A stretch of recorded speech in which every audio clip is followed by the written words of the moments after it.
Good afternoon, dear student. Welcome you all. Today we will take some more questions related to exercise 1.4. Now I am taking question number 3rd. The first part of the question is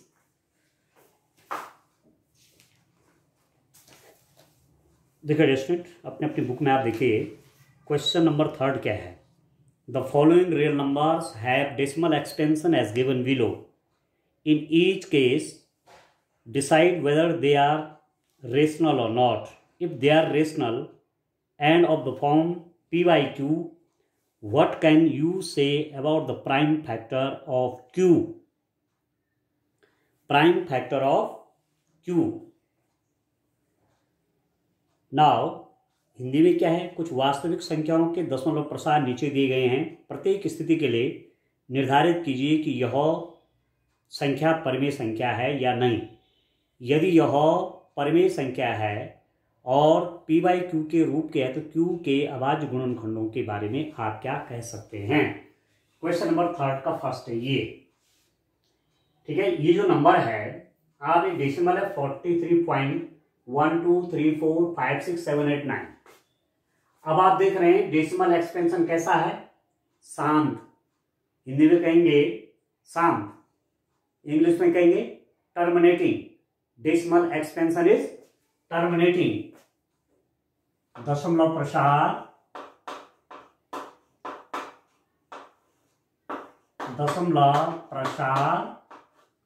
शांत है. Decimal expansion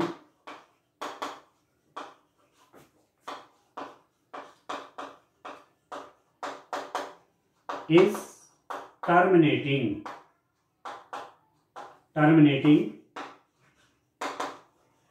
ठीक है, ये जो rational number है, अरे rational number है, ठीक है, decimal expansion is terminating. So this number is rational. अतः यह परिमेय संख्या है. परिमेय संख्या है. ठीक हो गया. अब रेशनल नंबर हो गया. रेशनल नंबर में आपने परिमेय संख्या में आपने दो बातें जानी हैं. या तो डेसिमल एक्सपेंशन आपका शांत हो, टर्मिनेटिंग हो, या डेसिमल एक्सपेंशन अशांत हो, या decimal expansion non terminating repeating हो. तो यहां पर डेसिमल एक्सपेंशन शांत है, टर्मिनेटिंग इसके बाद कुछ नहीं है, तो सीधा सीधा ये क्या हो गया, एक रेशनल नंबर हो गया. तो इसका जो डिनोमिनेटर क्यू होगा, ठीक है भाई, इसका मतलब इसको आप पी बाई क्यू की फॉर्म में लिख देंगे क्योंकि रेशनल नंबर निकल गया पी बाई क्यू की फॉर्म में. तो ये जो डिनोमिनेटर है Q, the factor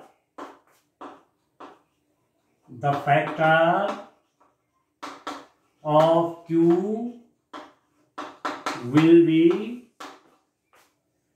2 or 5 or both. ठीक है, q के गुणनखंड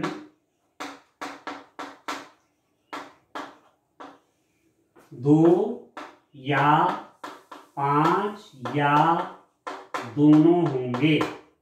बस ये तो होता है.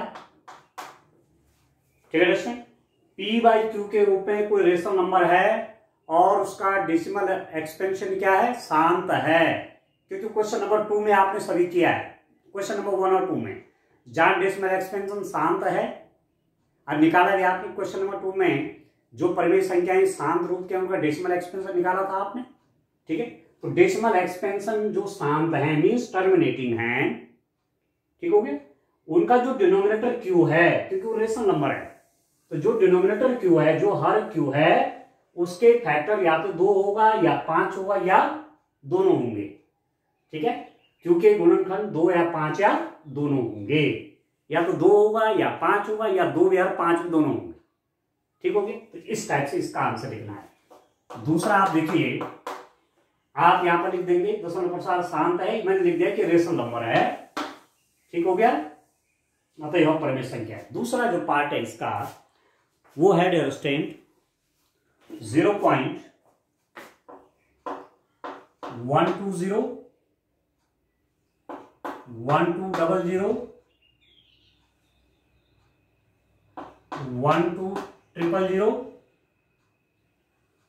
12 ये अप टू सोन। अब इस नंबर को आप देखिए, ये जो डेसिमल एक्सपेंशन है इसको देखिए आप, बड़े ध्यान देने वाली बात है।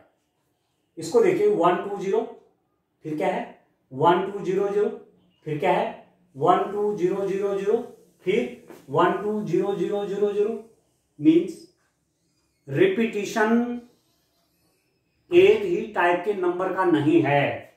या ये 120 है, ये 1200 है, या आपका 12,000 है। देख रहे हैं बदल रहा, 120 के बाद 1200, अभी चेंज हो गया, फिर इसके बाद ये और चेंज हो गया, ये फिर चेंज हो गया, और ये कंटिन्यू ऐसे ही चलता रहेगा। तो ऐसे नंबर, ठीक है, डेसिमल एक्सपेंशन क्या है, decimal expansion is non terminating,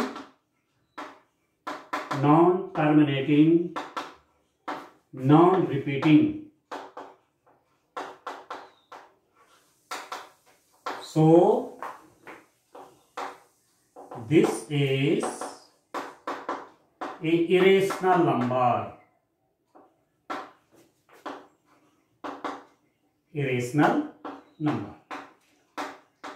ठीक है। इस संख्या का दशमलव प्रसार कैसा है डियर स्टूडेंट, अशांत, ठीक है, अनावृत है। अशांत है, आवृत नहीं है, अनावृत है। देखिए 120 है, फिर 120 नहीं आया, ये 1200 आ गया, 1200 के बाद फिर आगे 1200 नहीं आया, 12,000 आ गया। देखना चेंजिंग होता जा रहा है, अशांत है और अनावृत है, मतलब रिपीटिंग नहीं है। अतः यह एक अपरिमेय संख्या है। ठीक हो गया। इसमें तो हमने तमाम बातें करते हैं कि परिमेय कौन होते हैं, अपरिमेय कौन होते हैं।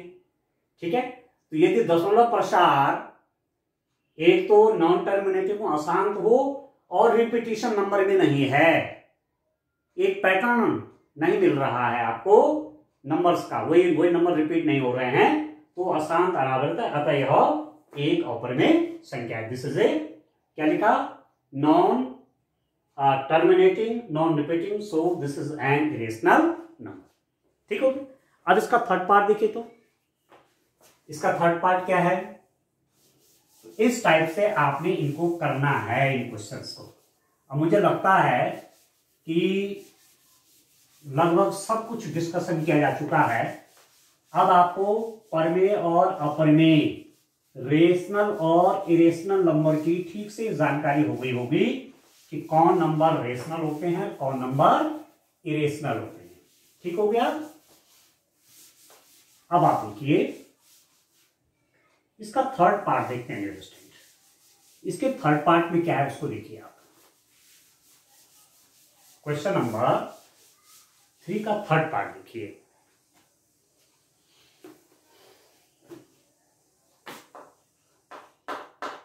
इसको देखिए आप, ये जो नंबर है ये है 43.12345678 1 2 3 4 5 6 7 8 9 और इसके ऊपर बार खींच दिए यूं। इस बार का मतलब क्या होता है, क्लास 9 में आपने पढ़ा है।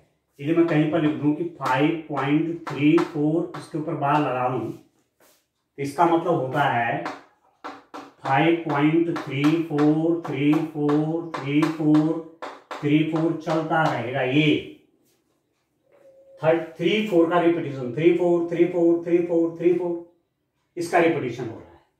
अब समझ गए बार का मतलब। इसका मतलब आप 43.12345678 फिर यहां से शुरू हो जाएगा 123456789 फिर 112345678 चलता रहेगा ये। इसलिए रिपीटिशन से बचने के लिए इतना लंबा नंबर कौन लिखे, एक उसके लिए सिंबल यूज हो रखा है ये। ठीक है, तो ऐसे नंबर जिनका डेसिमल एक्सपेंशन कैसा है, अशांत है, पर क्या है, रिपीटिंग है, आवर्त है। ठीक है, दशमलव प्रसार क्या है, अशांत है पर आवर्ती है। अशांत मतलब इनफाइनाइट नंबर से आगे, परंतु क्या है, आवर्त है। देखो 3434343434 चलता जाए। तो ये भी क्या होते हैं, ये भी आपके परिमेय संख्याएं होती हैं। ठीक है, this decimal expansion is non-terminating. 3 dots are there. It means this is going up to infinity. Decimal expansion is not non-terminating, but repeating. Repeat हो रहा है, देखिए। So this is a rational number. आप लिखेंगे this rational number, the decimal expansion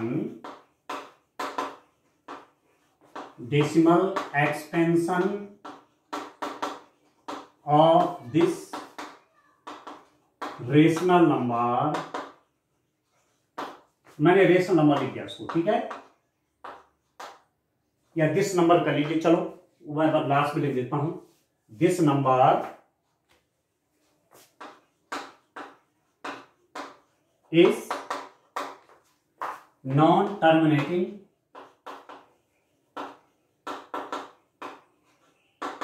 repeating. So this will a rational number. This will a rational number. ठीक है student, और यदि रेशनल नंबर आपने लिख दिया है तो इसको पी बाई क्यू की फॉर्म में होना चाहिए। ये पी बाई क्यू की फॉर्म का है, तो इसका डिनोमिनेटर क्या होगा। ठीक है, इसका डिनोमिनेटर क्या होगा, the prime factor of Q will also have a factor other than, अब क्या हो जाएगा, so this will be a rational number, so the prime factor of Q, इस डिनोमिनेटर का prime factor of this Q will be other than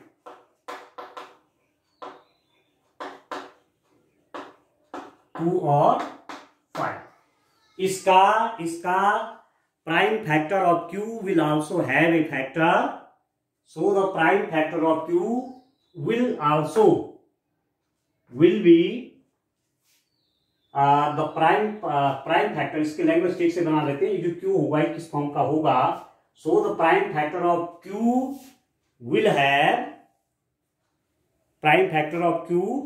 will also have, इसको जरा ठीक से लिख लीजिए, will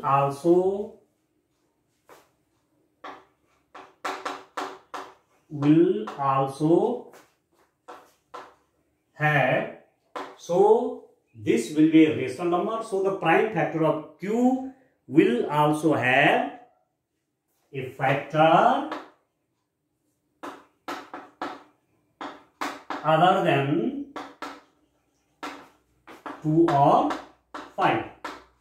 समझ रहे हैं आप समझे इसका मतलब मैंने क्या लिखा, इसका मतलब ये हुआ कि ये जो q है डिनोमिनेटर, अभी आपने देखा होगा जब डिनोमिनेटर में केवल 2 और 5 ही फैक्टर होते हैं तो वो डेसिमल एक्सपेंशन कैसा होता है, टर्मिनेटिंग होता है, शांत होता है।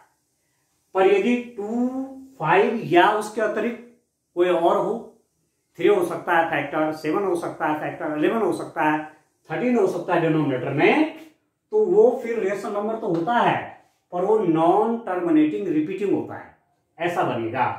तो इसके फैक्टर 2 और 5 के अतिरिक्त कोई और भी हो सकता है। 2 और 5 के अतिरिक्त कोई और होने का मतलब प्राइम फैक्टर 3 हो सकता है, 7 हो सकता है, 11 हो सकता है, 13 हो सकता है और कोई हो सकते हैं। So the prime factor of Q will also have a factor other than 2 और 5। 2 और 5 के अतिरिक्त कोई और भी होगा, 3 हो सकता है, 7 है, कोई और हो सकता है। ठीक हो गया? तो आप क्या लिखेंगे, यह दशमलव प्रसार कैसा है, अशांत आवर्त है, अतः यह परिमेय संख्या है। ठीक हो गया? अशांत है, आवर्त, आवर्त मतलब इसकी पुनरावृत्ति बार बार होनी है, और अशांत मतलब अनंत तक जा रहा है, अतः यह परिमेय संख्या है। इसलिए Q के अभाज्य गुणनखंड, Q के डिनोमिनेटर के, Q के अभाज्य गुणनखंड 2 या 5 के अतिरिक्त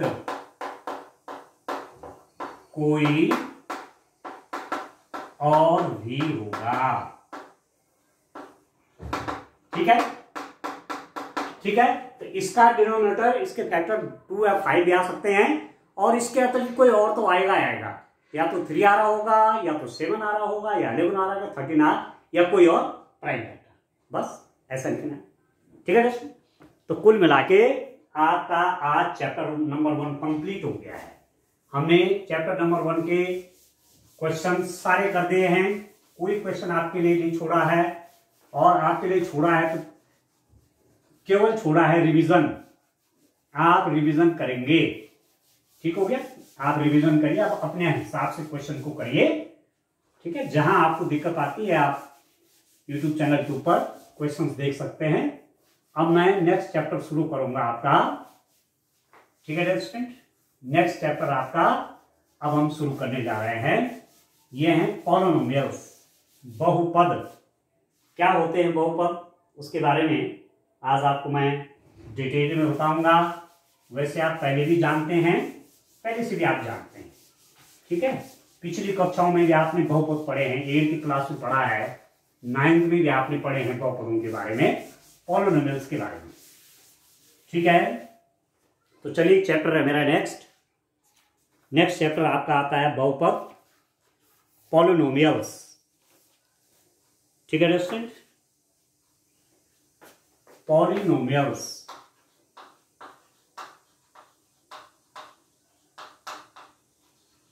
बहुपद।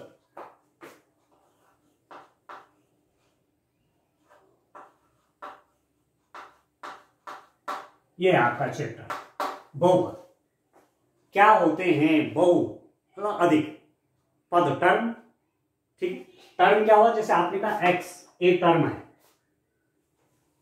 +2 ये भी टर्म है, ये भी टर्म है। ठीक है? तो उसी रूप में इसकी आगे व्याख्या करेंगे। देखिए स्टूडेंट, यदि मेरे पास जैसे एल्जेब्रिक एक्सप्रेशन होते हैं ना, बीजी व्यंजक, बीजी व्यंजक इस टाइप के फंक्शन, इस टाइप के ऐसा ये बीजी व्यंजक हो गए, जिसमें कुछ अननोन क्वांटिटीज भी होती हैं, इन्हें क्या बोलते हैं, बीजी व्यंजक। एल्जेब्रिक एक्सप्रेशन, ये आपके एल्जेब्रिक एक्सप्रेशन हुए, बीजी व्यंजक। ठीक हो गया? तो इसी में आपने पढ़ना है बहुपद, पॉलिनोमियल क्या होते हैं। तो पॉलिनोमियल अंडरस्टैंड, सबसे पहले मैं आपको बताऊं कि यदि आपके पास ऐसा है a0 plus a1x plus a2x square a3x³ plus plus plus anx⁴n, यदि ऐसा एक कोई एक्सप्रेशन है, ऐसा कोई व्यंजक है, ऐसा केस में कि an is not equal to 0, यह an 0 नहीं है, ये कोफिशिएंट है, गुणांक कहते हैं इनको, coefficient. x to the power n का गुणांक क्या है, an, coefficient of x to the power n is an, coefficient of x cube is a3, coefficient of x2 is a2, coefficient of x cube का a3, coefficient of x square, x2 नहीं बल्कि क्या बोलेंगे x square a2, coefficient of x is a1 and this is constant term, ये अचर पद है, ठीक है, अचर ये सब चर हैं, ठीक है।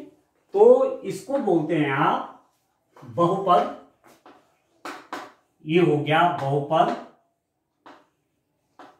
ठीक है, इंग्लिश में बोलेंगे पॉलिनोमियल, पॉलिनोमियल, ठीक है। इसकी डिग्री, इसकी घात, डिग्री, ठीक है, इसकी डिग्री कितनी है, n डिग्री का है ये, ठीक है स्टूडेंट, कितनी घात हो गई, कितनी डिग्री हो गई इसकी, n डिग्री का है, डिग्री, इसको डिग्री, घात, हिंदी में घात बोलते हैं, ठीक है, n घात का बहुपद हो गया, बहुपद मतलब एक से ज्यादा पद है, देखो ये, ठीक हो गया। आपने और भी पढ़े हैं बहुपदों के बारे में, जैसे माना मैं लिख दूं एक्स स्क्वायर प्लस 3, ये भी बहुपद है। आपने लिखा 2x प्लस 5, ये भी बहुपद है। आपने लिखा square root of 2x³ plus 3x square plus 5, ये भी बहुपद है। आपने लिखा x to the power 4 minus 5x, ये भी बहुपद है। ये सब पॉलिनोमियल के एग्जाम्पल है। तो पॉलिनोमियल बनेगा तब, किसको, किस एक्सप्रेशन को, किस व्यंजक को आप पॉलिनोमियल कहेंगे। ध्यान आपको रखना है कि ये कोएफिशिएंट आपके एक तो रियल होने चाहिए, वास्तविक संख्याएं होनी चाहिए, परिमेय या अपरिमेय हो सकते हैं, ये, इसमें कोई दिक्कत नहीं, ठीक है। पर इनकी जो डिग्री है, ये पावर जो है, ये तो थर्ड्स के रूप में नहीं होनी चाहिए, करणी, थर्ड के रूप में नहीं होनी चाहिए, करणी के रूप में नहीं होना चाहिए, ठीक है। और दूसरा, ये पावर नेगेटिव नहीं होनी चाहिए। बस दो बातें याद रखिए, एक तो थर्ड के रूप में नहीं होनी चाहिए पावर, करणी के रूप में। जैसे करणी क्या हो, जैसे मैंने कहा x to the power 1/2 plus 3, अब ये थर्ड हो गई, करणी बन गई, ठीक है। इसको आप ऐसा भी लिख सकते हैं square root of x plus 3। तो ये पॉलिनोमियल नहीं है, ये पॉलिनोमियल नहीं है, बहुपद नहीं है, बहुपद नहीं है, क्योंकि थर्ड आ गया, पावर 1/2, 1/2, 1/3, 4/3, 5/3, इस टाइप की पावर जो हूं, तो ये आपका बहुपद नहीं है। जैसे मैं कहूं किस टाइम पर y to the power 1/3 plus 5, ये भी आपका बहुपद नहीं, पॉलिनोमियल नहीं है, क्योंकि करणी के रूप में आ जाएगा।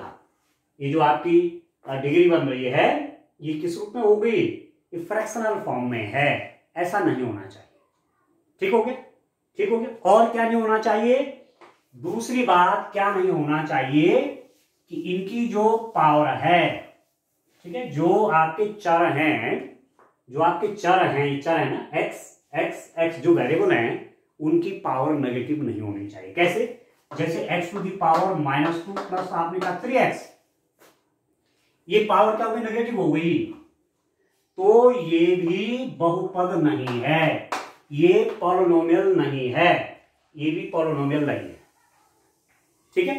आपने कहा x to the power -1 plus 3, बहुपद नहीं, no polynomial, this is not a polynomial. आप लिखते हैं 1/x plus 3, this is not polynomial, क्योंकि ये x नीचे चला गया, ऊपर आएगा तो फिर इसकी घात यहाँ +1 है, ऊपर जाके -1 हो जाएगा, x टू द पावर -1, ठीक है। तो ये बहुपदों के एग्जाम्पल नहीं है। आपने लिखा 1/x+5, ये बहुपद नहीं है, this is not a polynomial. अब क्लियर हो रहा होगा आपको। तो पॉलिनोमियल हैं कौन? अब बात ये आती है कि पॉलिनोमियल कौन है। मैं आपको एक सरल सी बात बताता हूं, सिंपल से रूप में बता देता हूं कि हमारे पास पॉलिनोमियल कौन है, बहुपद। अब मैं बहुपद बोलूं तो इंग्लिश मीडियम के स्टूडेंट समझ जाएंगे मैं पॉलिनोमियल बोल रहा हूं। यदि मैं पॉलिनोमियल बोल रहा हूं तो हिंदी मीडियम के स्टूडेंट समझ जाएंगे मैं बहुपद की बात कर रहा हूं। ठीक है, पॉलिनोमियल इंग्लिश में बोलेंगे, हिंदी में बोलेंगे बहुपद, पॉलिनोमियल बहुपद। ठीक है, तो दोनों मीडियम को जानिए, हिंदी और इंग्लिश को भी जानिए। ठीक हो गया। तो ये जो डिग्री एन है या क्या हो जाएगा, पॉजिटिव इंटीजर। सीधी सीधी बात है, पॉजिटिव इंटीजर, धनात्मक पूर्णांक। अब आपको बहुत क्लियर हो गया होगा। और धनात्मक पूर्णांक आपके कहां से शुरू होते हैं? आप कह सकते हैं 0, 1, 2, 3, 4 and up to so on, ये सब धनात्मक पूर्णांक हैं। तो यहां x की पावरें इस रूप की होंगी, न तो 1/2 होगा, न 1/3 होगा, न 1/4 होगा, न नेगेटिव में होगा। x⁻⁵, x⁻², x⁻2, x⁻1, x⁻3 ऐसे नहीं होंगे। ये पावर जो किसकी, जो वेरिएबल की पावर है वो इस रूप में होगी, 0, 1, 2, 3, 4 प्लस में। अब क्लियर हो गया। तो ये टर्म आपके बहुपद होंगे। पहले हमको चैप्टर को ठीक से समझना चाहिए, क्योंकि इससे ही बहुत कुछ चैप्टर के बारे में पता चल जाता है कि इसके अंदर क्या चीज है। ठीक हो रहा है स्टूडेंट? अब आप देखिए, बहुपदों का आपने वर्गीकरण पढ़ा आपने पिछली क्लासेस में। हम लिखते हैं मोनोमियल, मोनोमियल। आप लिखते हैं बाइनोमियल, आप लिखते हैं ट्राइनोमियल। ठीक है, एक पदीय। ठीक हो गया, द्विपदीय। ठीक हो गया, त्रिपदीय, ये त्रिपदीय हो गया, त्रिपदीय। ठीक है, जैसे एक पदीय क्या हो जाएगा, जैसे आपने कहा 2x एक पदीय, या आपने कहा 5 एक पद है, इसमें ओनली वन। द्विपदीय, बाइनोमियल, क्लास 11 में बाइनोमियल थ्योरम भी है एक। ठीक है, कोई बाइनोमियल लिखा हुआ है, उसकी पावर 10 है, 20 है, 30, एक्सपेंशन कैसे करेंगे वो क्लास 11 में पढ़ाया जाएगा। बाइनोमियल आपका इस रूप में होता है x+2, दो पद हैं जिसमें द्विपदीय, इंग्लिश में बोलेंगे बाइनोमियल। ठीक हो गया। आप कह रहे हैं x² + 5x, ये क्या है, ये बाइनोमियल है। ठीक है दोस्तों। फिर आप कहते हैं, क्या कहते हैं, x² + 3x + 2, ये क्या है, ये ट्राइनोमियल, त्रिपदीय है। उससे और ज्यादा टर्म बढ़ाते रहेंगे तो वो आपका पॉलिनोमियल बनते जाएंगे। ठीक हो गया, ये आपने पढ़ा है। ठीक है दोस्तों। अब धीरे धीरे आते हैं अपने सब्जेक्ट की ओर। धीरे धीरे हम बहुपदों के बारे में और डिटेल आपको बताते जा रहे हैं। तो देखिए, मेरे पास बात आती है डिग्री की। 1 डिग्री यदि है, ठीक हो गया, यदि 1 डिग्री है, कोई आपके पास पॉलिनोमियल, एक पॉलिनोमियल है 1 डिग्री, ठीक है, बहुपद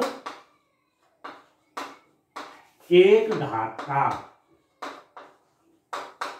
एक घातीय, एक बहुपद है, बहुपद एक घातीय। आराम से समझे, कोई जल्दबाजी नहीं। जब आप पूरे ठंडे माइंड से समझ जाएंगे ना, तो फिर क्वेश्चन तो चुटकी में होते हैं। ठीक है, माना कोई कहानी आप पढ़ रहे हैं, भगवान कृष्ण की कहानी पढ़ रहे हैं, पूरी कहानी आपने शुरू से लास्ट तक सुन ली है, उसके बाद कहानी में कई प्रश्न बने हैं तो आप प्रश्न के उत्तर दे देते हैं क्योंकि कहानी आपने ठीक से समझ ली है। तो वही तो है, बहुपद आप ठीक से पहले समझ लीजिए, फिर न्यूमेरिकल क्वेश्चन आप चुटकी में करेंगे, ठीक है ना, इस रास्ते पे चलते हैं। तो पॉलिनोमियल 1 डिग्री, बहुपद एक घातीय, जैसे आप लिखते हैं ax प्लस बी, ये 1 डिग्री का पॉलिनोमियल। डिग्री किससे तय होगी? डिग्री आपकी चर से तय होती है। चर और अचर आपने पढ़ा है ना, चर और अचर, वेरिएबल, और आपने पढ़ा है कांस्टेंट, ठीक है।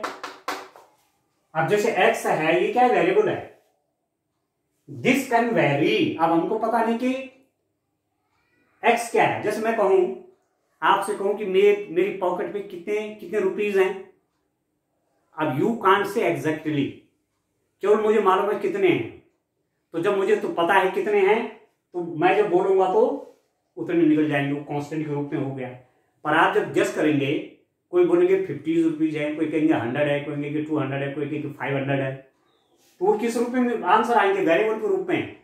डिफरेंट वैल्यूज हो सकती हैं, तो इसे कहेंगे चर, जो चल रहा है, जिसका जो चेंजेबल है, जिसकी वैल्यू चेंज हो सकती है, वो वेरिएबल हो गया, एक अचर आपका कांस्टेंट हो गया, ठीक है। तो आप ये देखिए, ये 1 डिग्री का है, बहुपद क्या है? एक घातीय, ठीक हो गया। दूसरा देखिए, क्वाड्रेटिक पॉलिनोमियल,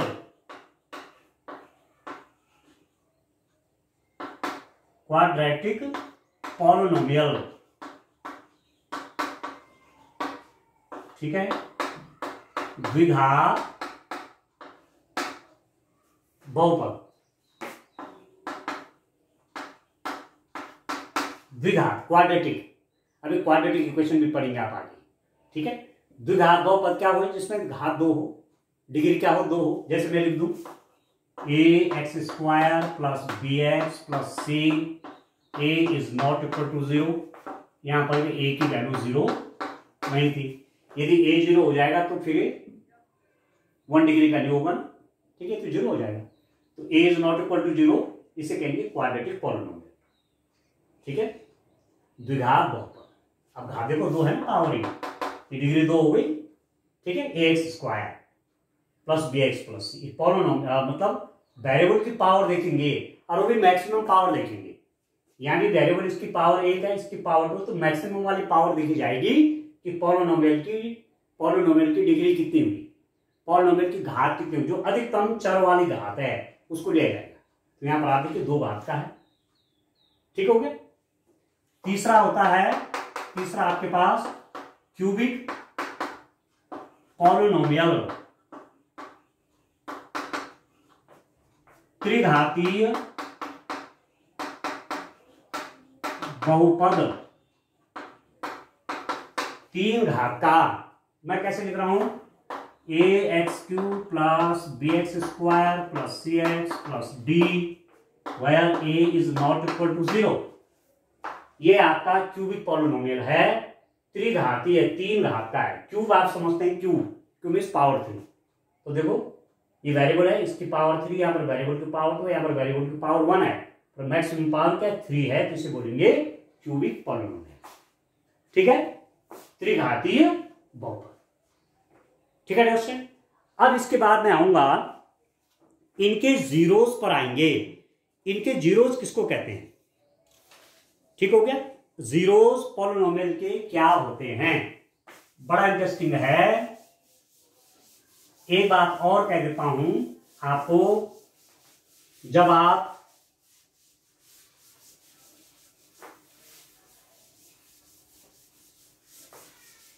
पहले वाला मैंने क्या लिखा था, एक घात वाला लिखा था ना, उसका एक नाम और है, ठीक है, उसका एक नाम और है लीनियर पॉलिनोमियल, ठीक है, उसका एक नाम क्या है? रैखिक बहुपद, रैखिक बहुपद, लीनियर पॉलिनोमियल, तो मैंने नंबर 1 लिखा था ना, ए घातीय बहुपद, ठीक है। किस रूप में लिखा था मैंने, ax प्लस बी के रूप में लिखा था। इसको कहते हैं रैखिक, याद रखना।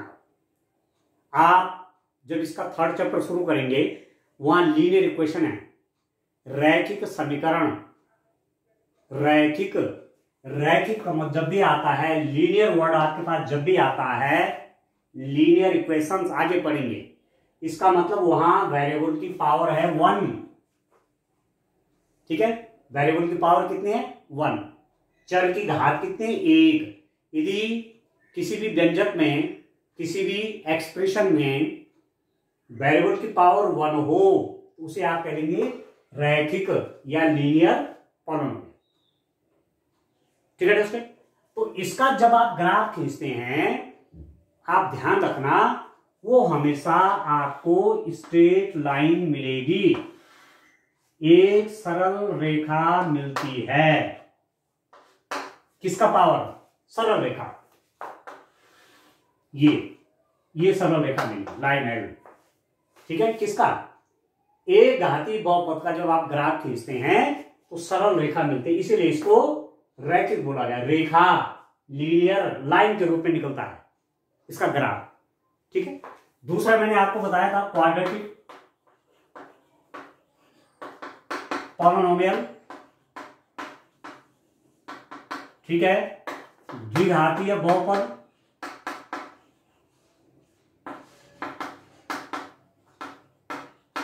ठीक है दोस्तों। द्विघातीय बहुपद क्वाड्रेटिक पॉलिनोमियल, जैसे मैंने कहा ax² प्लस bx प्लस सी, जब डिग्री घात 1 से ज्यादा हो जाती है, तब वो सरल रेखा न रह करके कर्व, आपका जो ट्रेस करेंगे आप, तो वो सरल रेखा न रह करके एक कर्व का शेप लेता है। तो क्वाड्रेटिक पॉलिनोमियल को जब आप ट्रेस करेंगे, द्विघातीय बहुपद को ट्रेस करेंगे, तो या तो हमारे पास ऐसा शेप आएगा, या आपके पास ऐसा शेप आएगा, या आपके पास ऐसा शेप आएगा, समझ में आ रहा है। आपको मिलेंगे क्या, पैराबोला,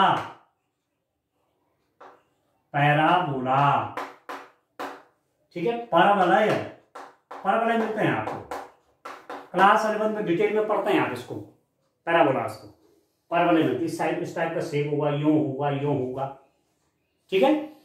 यदि आपके 3 घात का है, ठीक है, क्यूबिक पॉलिनोमियल कहा था मैंने, क्यूबिक पॉलिनोमियल, ठीक है, त्रिघातीय बहुपद, जिसमें ax² plus bx² plus cx plus d इस फॉर्म का है, चर की घात 3 है, 1 से ज्यादा है, ठीक है, 3 पावर हो गई। जैसे आपने कहा y = x³, देख रहे हैं, x³ की फॉर्म का है, तो इसका जब ग्राफ खींचते हैं डियर स्टूडेंट, तो ये आपको इस फॉर्म का निकलता है, ये इस फॉर्म का बनता है, ठीक हो रहा है, इस फॉर्म का आपको कर्व मिलेगा। तो जैसे जैसे आगे बढ़ेंगे वैसे वैसे आपको मैं इन कर्व के बारे में भी डिटेल में बताता रहूंगा, ठीक है। अब थोड़ा जीरोज बता देता हूं, zeros of polynomial. Zeros of polynomial क्या होते हैं, शून्यक, ठीक है, बहुपदों के शून्यक, जीरोज ऑफ पॉलिनोमियल। थोड़ा एक बार इस समझ लें आप ठीक से ना चैप्टर, तो आगे फिर क्वेश्चन करने में आपको दिक्कत नहीं आएगी। बहुपदों के शून्यक,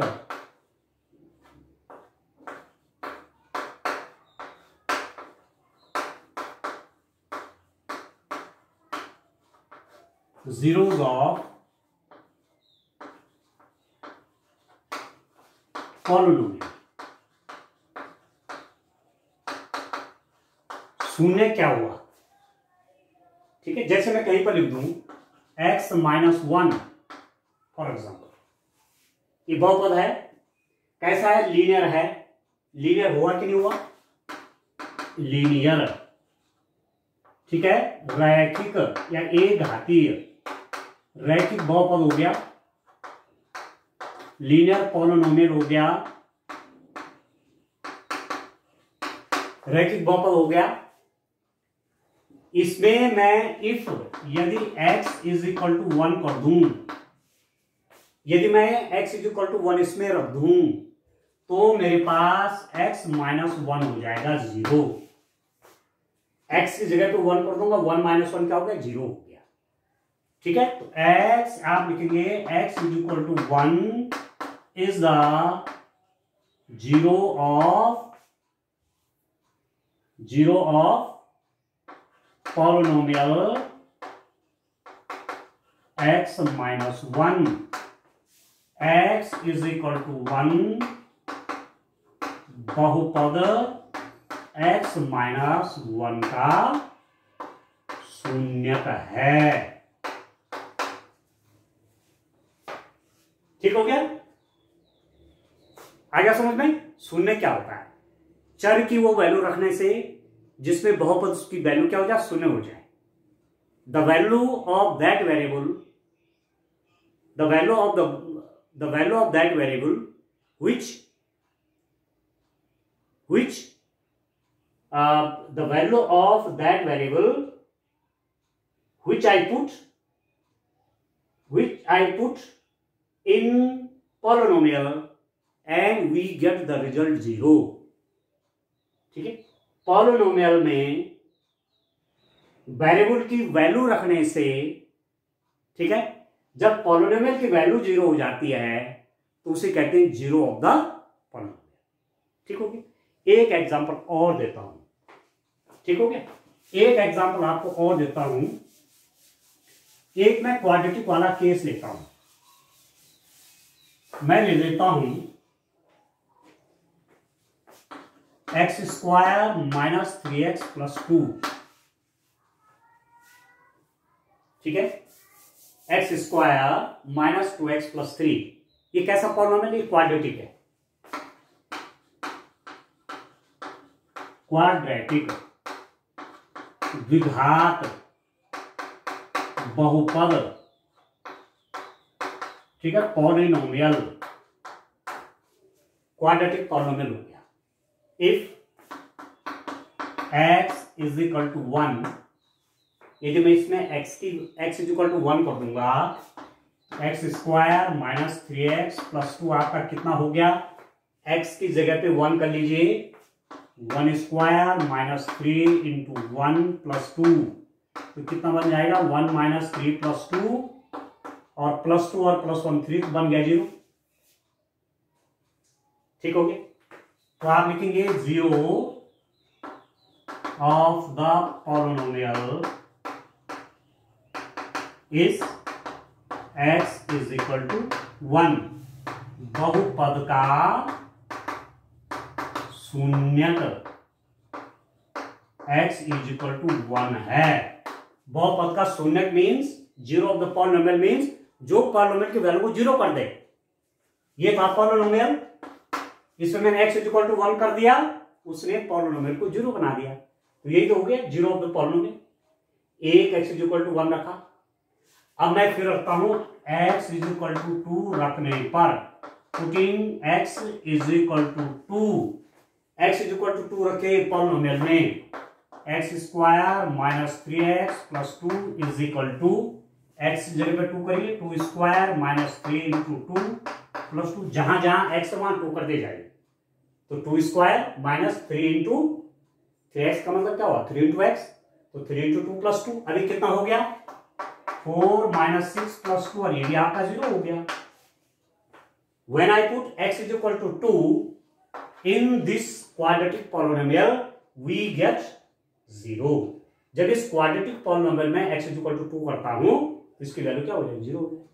ठीक है, तो द सेकंड जीरो क्या होगा, the zero of this polynomial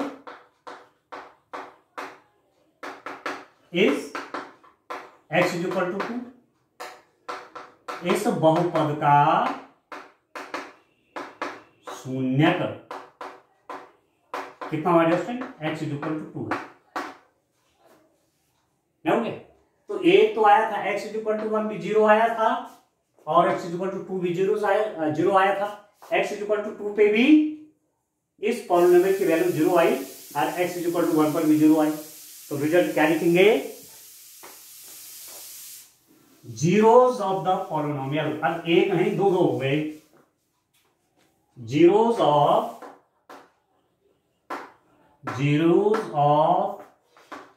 this polynomial. कौन सा polynomial, X square minus 3x plus 2 are X is equal to 1 and X is equal to 2। इस पॉलिनोमियल के दो जीरोस हैं, x इज इक्वल टू 1 और x is equal to 2। x is equal to 1 पर भी polynomial 0 हो जाता है, और x इज इक्वल टू 2 पर भी पॉलिनोमियल 0 हो जाता है। ठीक है, बहुपद x square minus 3x plus 2 के शून्यक x इज इक्वल टू 1 तथा x इज इक्वल टू 2 है। ये जो पॉलिनोमियल है इसके शून्य को हुए x इज इक्वल टू 1 और x इज इक्वल टू 2, मतलब इन दो वैल्यूज पर ये क्वाड्रेटिक पॉलिनोमियल 0 हो जाता है। तो ये कहते हैं जीरोस। तो आज आप निकालेंगे। ठीक है, अभी तो शुरू कर रहा हूं। ठीक है, आज के लिए इतना काफी है। Thank you.